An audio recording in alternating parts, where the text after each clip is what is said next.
Hello, Flimsy Lunch Tray here with a video for you in Neighbors and Standard Battle. And this time, this replay is not featuring me, it's featuring another player I know and being a player review where the TripleAce3, along also divisioned up with one of his clanmates, as he's in Amagi and his clanmate is in the Massachusetts B.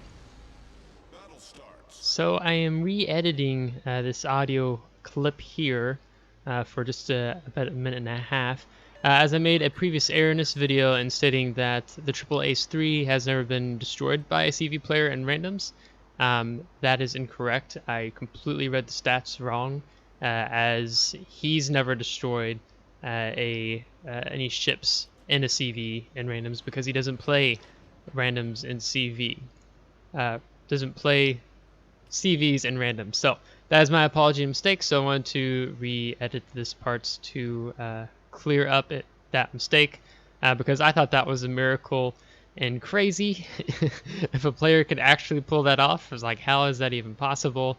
So my hopes and dreams are dashed. It's like, what are you talking about, Flimsy? This is World of Warships, where it's unbalanced and everyone dies from CV planes as from the fun police. Yes. You're right. So, my apologies on that.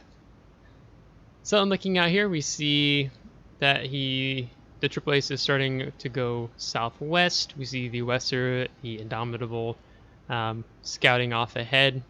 So that is very good and helpful as they get an idea of the positions of enemy ships and seeing what they're doing and getting a heads up in advance notice.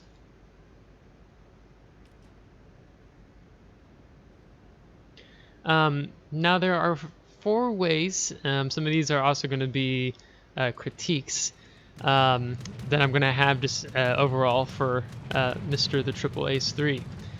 One, his team is lucky, or if you've noticed the matchmaking, no, I'm not saying they're lucky for having 2 CVs on either team, but lucky in this match that there are no destroyers. There's just cruisers, a lot of battleships, and 2 CVs.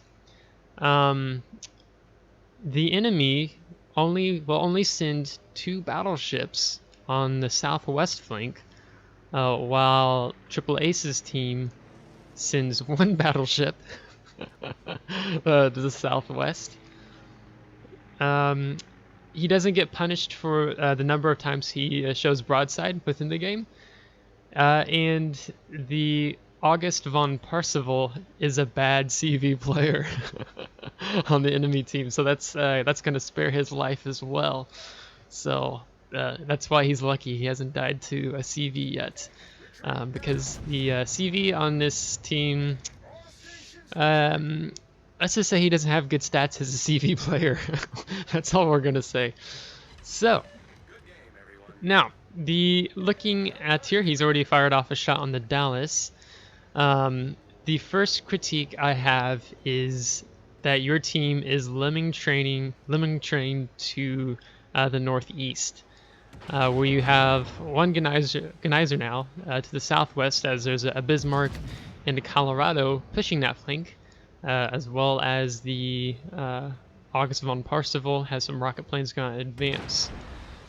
So, in my opinion, granted, these are all my opinions. I don't know what was going through your guys' heads while you are talking and typing in chat to each other here.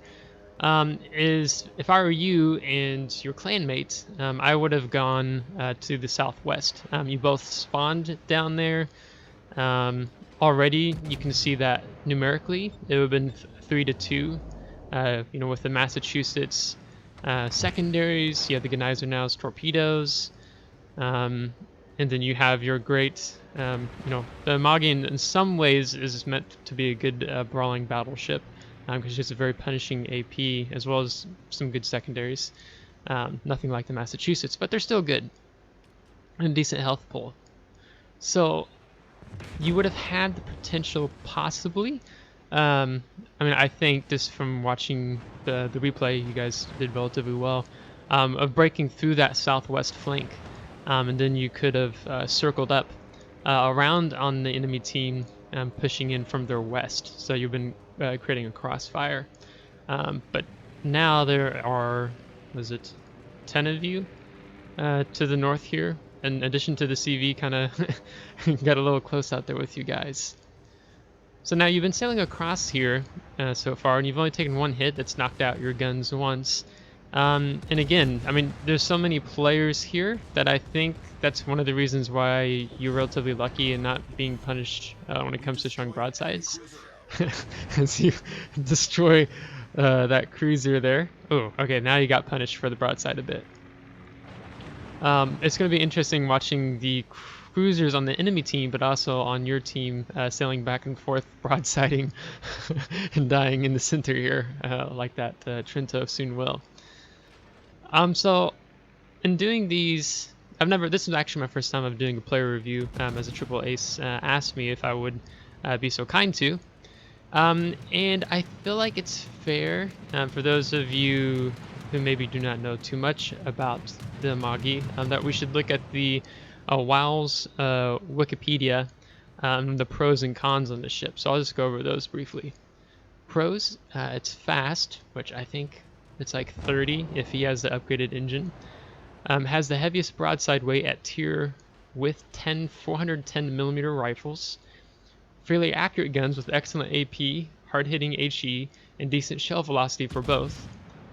An AP salvo against an enemy broadside that can potentially destroy anything, including tier 10. Powerful secondary battery that can send out 110 shells per minute per side. A good health pool. Angling can bring about surprising bounces and or mitigate heavy damage.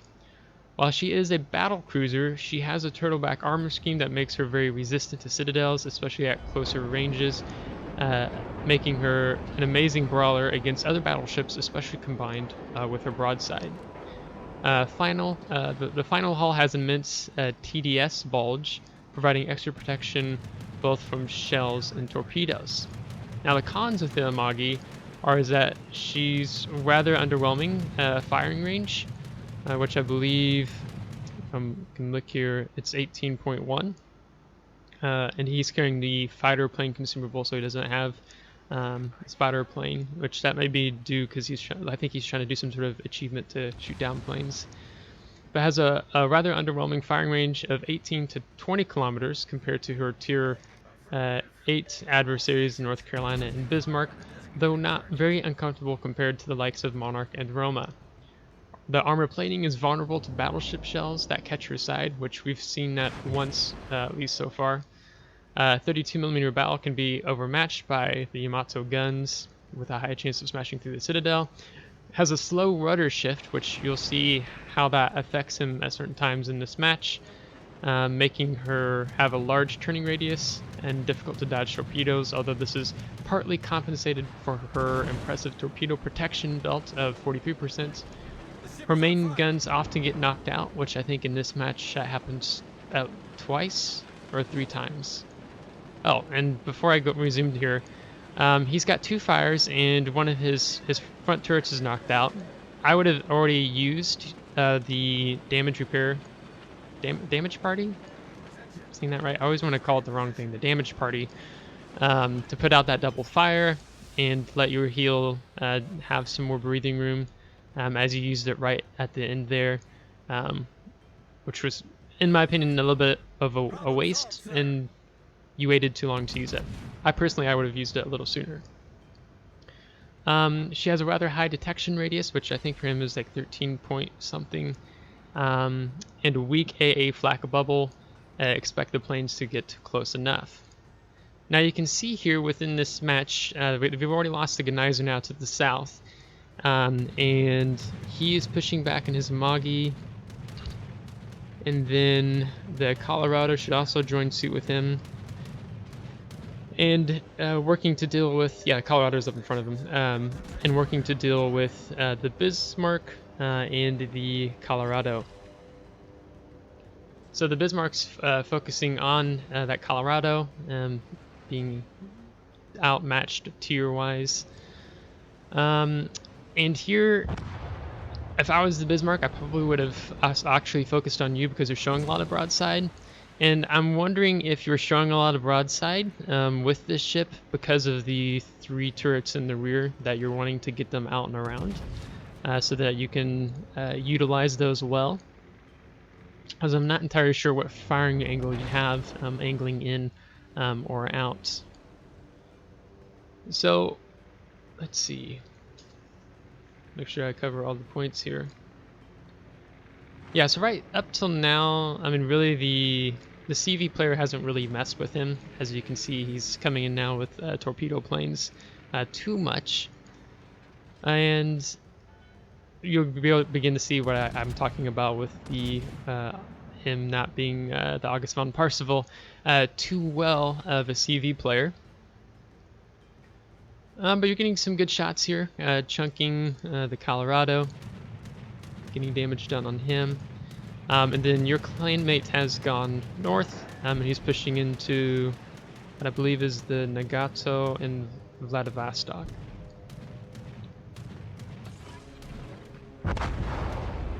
Yeah, I was trying to see if we can take control of the camera there. Okay, so the Colorado's gone down, so now it's you and this last Colorado here, which you're in a pretty good position in my opinion. Now you turn left here to avoid these torpedoes, which I'm not going to necessarily criticize you here for showing broadside to the Colorado, as you don't want to eat those 3. Now if it would have been a higher tiered battleship, maybe I would have had second thoughts on that, because his reload should be coming off here about any minute. Yeah, but he's only got 4 turrets in the front, so yeah, so you eat 5,000 damage there, which would have been better if you would have than what you would have taken with those 3 torpedoes. So I think the situation you're finding yourself in now could have been, I mean, there's always the decisions that your team makes, as well as you and your clanmate, affects the whole outcome of the battle. Because if you two didn't go north, it could have been possible that your northeastern flank would have fallen apart. Yeah, there you go, got him. But I think there could have been some great potential if the 3 of you with the Massachusetts, your clanmate, and the Igniters are now pushed along that southwest flank. Because usually what happens on this match is that typically it's the southwest flank is not falling apart, and if that falls, then the enemy team can just push up, or your team yourself, and you begin to get a bit of a crossfire going. So usually whoever takes control of the flank and then pushes in wins, and that's particularly true for this match. So now for the rest of the match, it's mostly just going to be Triple Ace here sailing towards the 3 islands and maybe getting closer to that enemy CV. As you can see there with the dive bombs, he kind of mostly missed those for the most part and dropping them a little too far behind, but lining shots up here on the Queen Elizabeth, so hopefully you get a nice salvo in here. Let's see what happens. Yeah, and then looking at your account, you're mainly a battleship player, and Triple Ace, his average tier of playing is 5.5. Not a lot of games per se at higher tiered, which is also true for myself because I'm grinding a lot of ships. So once I get them to tier 10 for the Christmas Snowflake event. So this is really good here that you're turning left into those torpedoes, and the CV player dropped the torpedoes too close so they didn't activate, which is why those didn't arm, if some of you are wondering as you watch this. So that was a really good move. I just line up the shot here on the Queen Elizabeth. So yeah, so this is always something you can use to his advantage with the CV being not as experienced as we can tell from his drops, to best use that against the player. So yeah, so the Queen Elizabeth and the Vladivostok have fallen to the north. Now it's just the Ranger and the August von Parseval. So we should be okay. Now watch this lineup from the enemy CV player, and how well he aims the rocket planes here. Not to be picking on him, but it's amusing.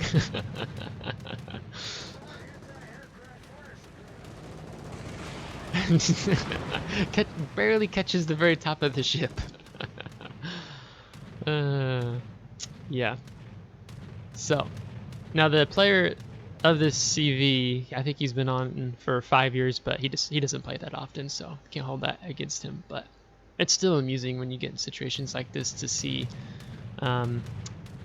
how there's been a lot of videos I think lately between Jingles and some others regarding the fun police, as we've been calling, as I like to call the CV itself. As you can see, the Ranger, the Ranger Fun Police headquarters has been spotted, but a little too far out of range for the TripleAce3 here. Now you are using your AA, prioritizing your AA sector, which is great. Really helps, especially since the Amagi is not, it's not a battleship made for taking on carriers per se, with more the weaker flak.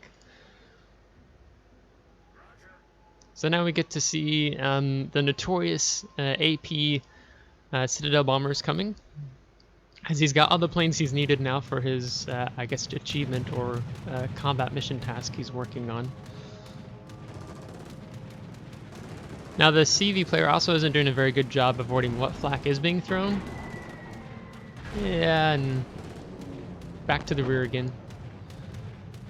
But I think overall in this battle, you did a good job. I mean, clearly your team did well. You won. I think you got lucky in the sense that you wasn't punished as often with as much broadside that you showed. Definitely got lucky with, if there would have been destroyers, enemy destroyers in this match that pushed down that flank, that Geyser now may have been outmatched, and the flank could have fallen apart a lot faster, and you guys would have been in a more difficult situation. But shoulda, coulda, woulda, or didn't happen at least. So yeah, just be mindful of the map awareness of positioning, and I think besides and then trying to watch your broadside, you got it.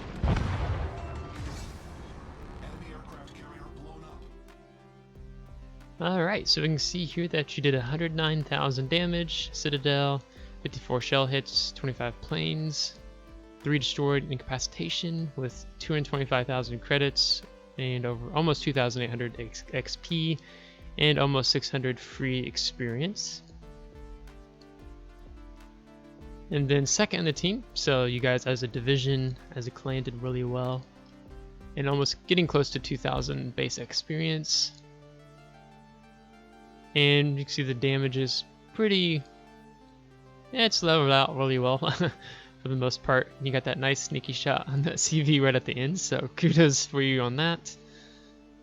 And received 113,000 credits as a profit, all said and done.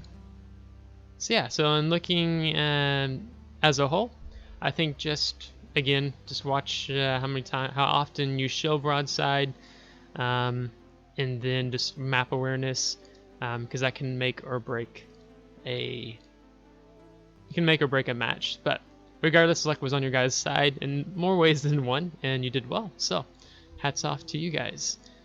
So if you enjoyed today's video, give it a thumbs up. If you didn't, give it a thumbs down. Subscribe if you want to see more. And if you have already subscribed, thanks so much, and we'll catch you next time. Take care.